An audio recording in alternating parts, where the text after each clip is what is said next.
Ассаламу алейкум, құрметті жазылушылар, құрметті көрермендер. Жылқы десе ішкен асын жерге қоятын халқымыз үшін жылқы малы бейтаныс емес. Десе де, жылқы туралы мынадай қызықты деректерді сіз әлі де естіп көрмеген боларсыз. Алдымен арнаға жазылып, лайк басып, қолдап отырыңыздар. Дүние жүзіндегі 23 ұлт жылқыны киелі жануар деп есептейді. Соның бірі қазақ халқы. Қазақ халқының өмірін ешқашан жылқысыз елестету мүмкін емес. Жылқының ең түпкі атасын Грия Көтерия деп атайды. Ол осыдан 60 миллион жыл бұрын өмір сүрген. Бойының биіктігі 14 сантиметр, ал салмағы 5 килограммдай ғана болған.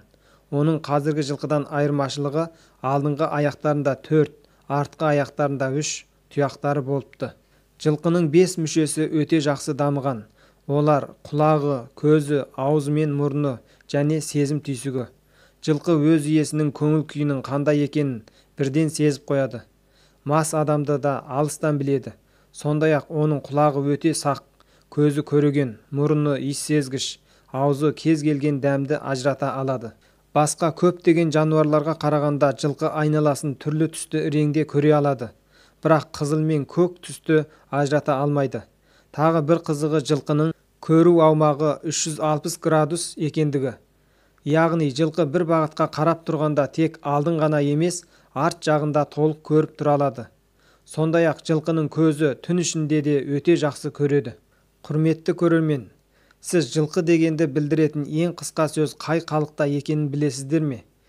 Егер білмесеңіздер біліп алыңыздар. Ол ат деген сөз. Ал ат деген сөздің қазақтікі екеніне ешкімнің таласа алмасы анық. Дүние жүзі бойынша жылқының 160-тай түрі бар.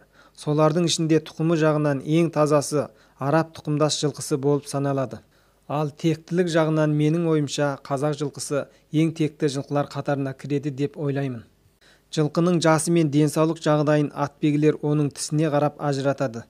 Ата-бабаларымыздан қалған жақсы аттың тісін қарамас болар деген нақыл сөз соған байланысты туындаған болар.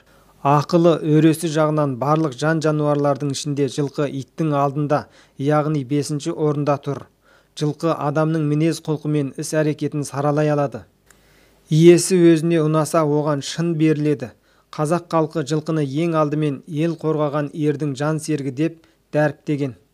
Біздің аңыз ертегілеріміз де, батырлық жырларымызда ақылды, күшті тұлпарлар мен олардың иесі қысылғанда көмекке бірінші болып келетіндігі туралы көп айтылады. Мысалы, Қобыландының Тайбурылы, Алпамыстың Байшұбары, Ертөстіктің Шалқұйрығы, Қамбардың Қарақасқасы иелерімен бірге жыр аңызға айналып, ел құрметіне бөленген. Мінекей құрметті көрермен, жылқы туралы азда болса қызықты деректерді білдіңіздер деп ойлаймын. Жылқыны бірінші болып қолға үйреткен дана халқымыздың ұрпағы жылқы туралы біліп жүрсе екен деген мақсатпен осы видеоны салдым. Жылқы туралы ұлы дала ұрпағы біліп жүруге міндетті. Видео ұнаса лайк басып, арнаға жазылып, достарыңызбен бөлісіп қолдап қойыңыздар. Келесі видеода кездескенше сау саламат болыңыздар.